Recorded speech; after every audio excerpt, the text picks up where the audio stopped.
Hey, buddy! Oh, this place is dope, and so huge! You know, I haven't done a high-pole wushu dance in ages.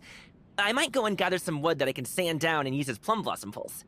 I should be able to find some in the area, but I want to check first. Do you have any money trees or lucky bamboo growing here? If so, I'll make a note of where they are so I can keep my distance. What? You know, I'm not actually sure. I've delivered loads of them for business clients before, but they all seemed like different species. Dude, getting those things from where they grow in the mountains down into the city is a mammoth task. Not only is it a long journey, but they don't let you prune any of the branches off, and you have to water them according to a strict schedule. It's no joke. Fighting off 10 bandits is an easier job than shifting one of those.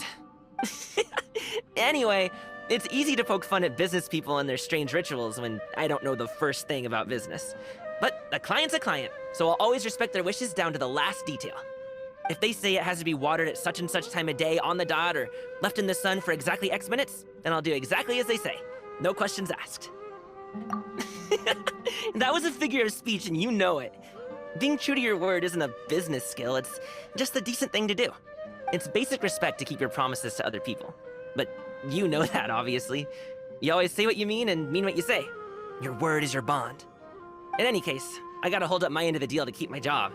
I couldn't afford to do my wushu dancing without it. Anyway, will you join me to gather some wood for plum blossom poles? I'll repay you in the form of a wushu dance called Auspicious Beast versus Money Tree. Sound good?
So, this your secret base? Pretty spacious here, but I get a sense of comfort too, somehow. Suppose it's because I don't sense any danger here. Of course, that's exactly what I was thinking. I just happened to be wondering where to find you, actually. Nothing in particular, but friends should meet often, shouldn't they? Unlike my colleagues who operate from fixed locations, adventurers like you come and go. See, if I want to visit Mr. Flynn's, all I need to do is visit the lighthouse during the day a few extra times, keep knocking, and I'll find him eventually. And if I want to contact Miss Nefer, even if I can't find her in person, I can leave a message at the Curatorium of Secrets to schedule a meeting.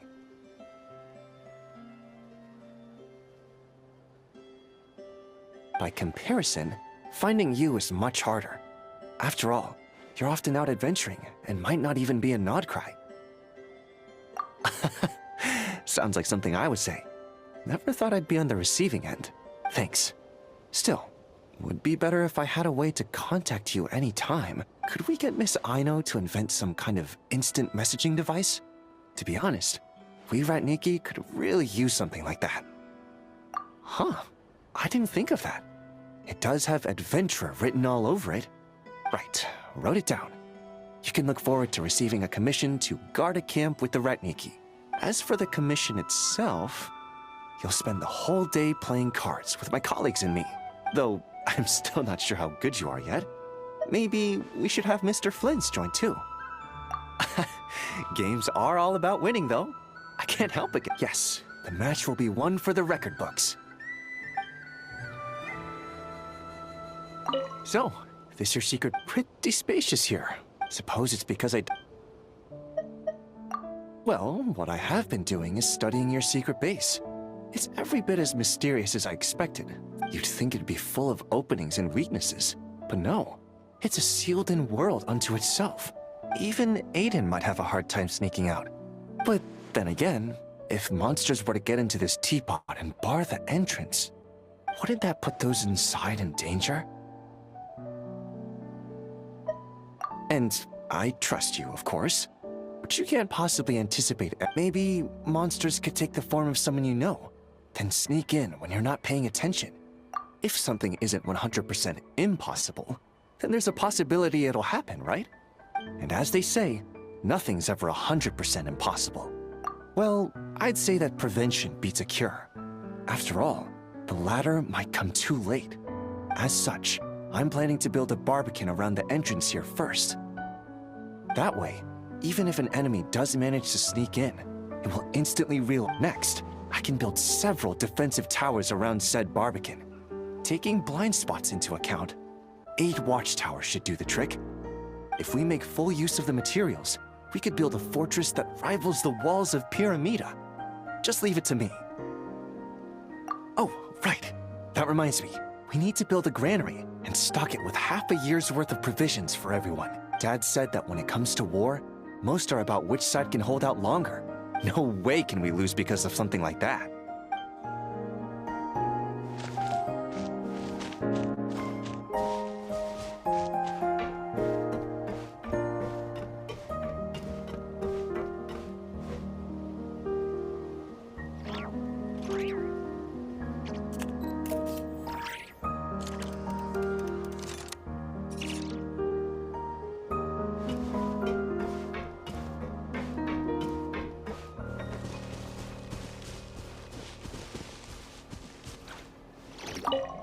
Oh, I never expected you to have your own secret bit. It seems sharing secrets with friends can often help forge stronger bonds. Sure, I was just thinking about an interesting thing that happened a while ago. Why don't I tell you about it? I heard that Fontaine's Special Security and Surveillance Patrol was a hotbed for skilled sharpshooters. So I wondered if we might be able to organize a friendly exchange. After obtaining official consent from the acting Grandmaster, and the Grandmaster too, I sent a letter to the Special Security and Surveillance Patrol in the name of the Knights of Favonius. Not exactly. Normally, once acting Grandmaster Jean has approved an order, the Grandmaster signs any necessary paperwork without reading it first. Anyway, I took a few of my best knights from the 5th Company to Fontaine for a friendly contest with the Special Security and Surveillance Patrol. I'd be the first to admit it. Their accuracy with ranged weaponry is better than ours. But when it comes to strength and endurance, we have the upper hand. I guess that must be it. While we were there, we held a cross-country race with heavy packs, and I noticed a few of their members had to stop for a rest break partway through. But not their captain, Chevreuse. She seemed more than up to the task. Too right. She knew exactly what training to assign them after the contest was over. She even made sure to ask how heavy our armor is and how we usually train. Then she said she was going to start training with heavy sandbags to replicate the effect. They'll be fine. Apparently they're issued with muskets that are heavier than the standard model for use in their regular training drills. They're made to maintain their standard firing stance while carrying these heavier guns. The idea is to train their stability and endurance when shooting. Not just planning. I've already asked Sucrose to produce some weighted model weapons. In a few days, the best marksmen in the 5th Company will be able to experience a little Fontaine-style training. Me? Not much point.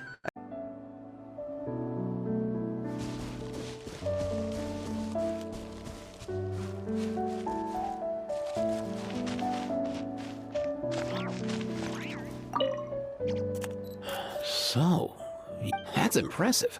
You could... It's pretty great. There's fresh air, plenty of space, it's comfortable and cozy. Pet Sensorians would feel right at home here. Everyone's got their own focus. I'm sure you could teach me a thing or two about adventuring, or maybe how to save the world, nation by nation. Of course. You helped Natlan in its hour of need. People like you deserve all the praise they can get. From what I see, you have a lot of experience surviving in the wild, and you have a real zest for life in general. In other words, you're exactly the kind of person I want to be friends with. Well, people with a zest for life are usually proactive about keeping their homes clean and tidy, and they don't tend to cause trouble everywhere they go. It makes you much less of a liability, huh? Was it that obvious? Oh, no, he's fine. He leads a pretty benign life. For one thing, you can't hope to grow crops if you're too out of control. I was actually talking about my Saurian companions. I guess I also think of them as friends. A Saurian in a bad mood is a lot more dangerous than a human. They'll rampage through your home like a storm if you're not careful. If that happens, all you can do in the moment is try to get them to calm down. Settling the score, that has to wait for another time.